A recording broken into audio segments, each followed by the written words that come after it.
What's up, world? It's your boy Sporty Black checking in again, man. Shout out to the notification squad. We in the building, man. Shout out to all the new subscribers tuning in to the channel. Today we got a damn good topic, I think so. Today one of my homeboys he asked me, said, "Man, who you think had the best overall just group as far as the Dungeon Family and Wu-Tang?" And I was like, damn. And that's a good ass question because both of those entourages or crews or whatever you want to classify them as, both of them had a bunch of MCs, man. When you think about the Dungeon Family, that's organized noise. Rico Wade was the leader of that. You know what I mean? Organized noise. Him, Sleepy Brown, I forget the other dude's name, but they're a collection of producers. They was cultivating a sound. But from there, you know, they brought in Outkast as well as Goody Mob. You feel what I'm saying? So that's a great collection of talent. But they also had other artists such as Cool Breeze, Witch Doctor, and I want to say Slim Cuddy with that one. I'm not sure, but I know Cool Breeze and Witch Doctor, Backbone. You know, they was all with Dungeon Family.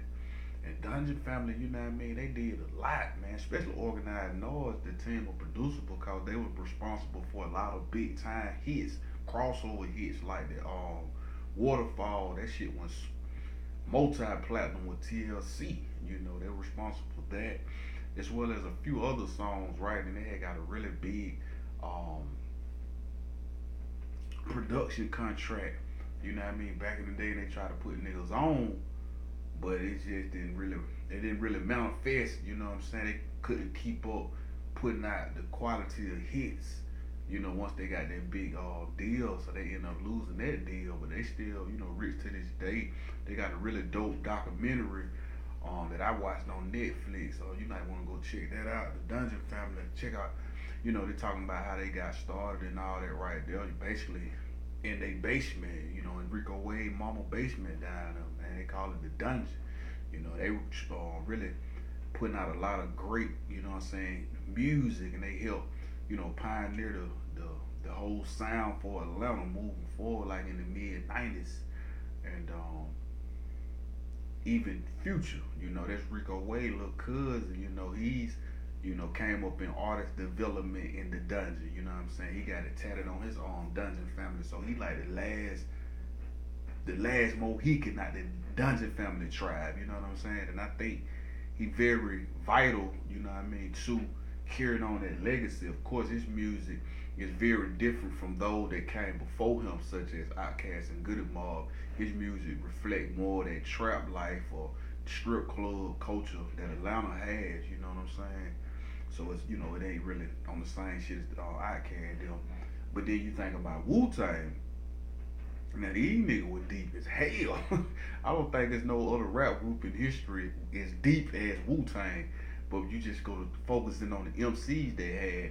You had niggas like Method Man. He was able to have a lucrative solo career outside of the group. You got ODB. He was legendary before he died and stuff. You had Ghostface Killer, Raekwon, The RZA, Spectre Deck, all of them niggas, man. It was a bunch of niggas from the Wu that was really dope, and put out dope um shit individually when they dropped their solo projects and stuff, you know what I'm saying? Especially Raekwon and Method Man and stuff like that. But then you just think about the albums they did together, like 36 Chambers, Into the Wu, like, man, them niggas was coming with it, man. Them niggas was, hey, they was coming with it, man, for real. Wu Tang, they legendary, man. So, for me, this is a really hard topic. I'm from Georgia, of course, but I'm not a homer when it comes down to hip hop. I try to, call it as fair as I can, right? And really, like, when you put them two up against each other, it's like splitting hairs because both of them were so dynamic. When you just think about Organized Noise from the production standpoint, then you had Sleepy Brown. He also, was five of them hooks. He was like the down south version of Nate Dogg. You know what I'm saying? Coming up with that stuff. And Outkast they sell, they a legendary group, one of the top five groups of all time. You know, then you add Goody Mob and that was CeeLo Green. Come on, man. But this what I'ma say. I say if you don't add Future to the dungeon, you just go to the dungeon from like the 90s and early 2000s dungeon against the Wu-Tang Clan from back in that same time frame, and you put them head to head. I think it's like this. It's real close. It's neck and neck with maybe Wu Tang 51% to the Dungeon Family 49%. You know, but if you add Future into the equation and let him be the last piece to that Dungeon Family puzzle, which he actually is. So if we add Future in there, then I think it tips the scale in favor of the Dungeon Family. You know what I mean? Because this discography is, man, that thing legendary. Now he been putting in a lot of work. You know what I'm saying? Hits on hits, album on album, mixtapes on mixtape, plaques on plaques on plaques. You feel me? So you know, and he's still relevant, right? So he still keep the dungeon alive, even though he ain't streaming Dungeon Family. He's streaming Free Band or whatever, but the dungeon is always a part of his DNA, and he'll tell you that. So, you know, we add Future, then you got to get a nod to the Dungeon Family. But if you don't add Future, I think you can get to Wu Tang by a slight edge. So what I want y'all to do out there, you know, tell me who y'all think, you know what I'm saying, had the biggest impact or the biggest influence, or who was just the best collection of MCs. Was it the Dungeon Family or was it the Wu Tang Clan, man? Y'all let me know, man. Y'all give me y'all feedbacks in the comment section, and you know, just let me know what y'all think, man. If you're new to the channel, make sure you hit that subscribe button.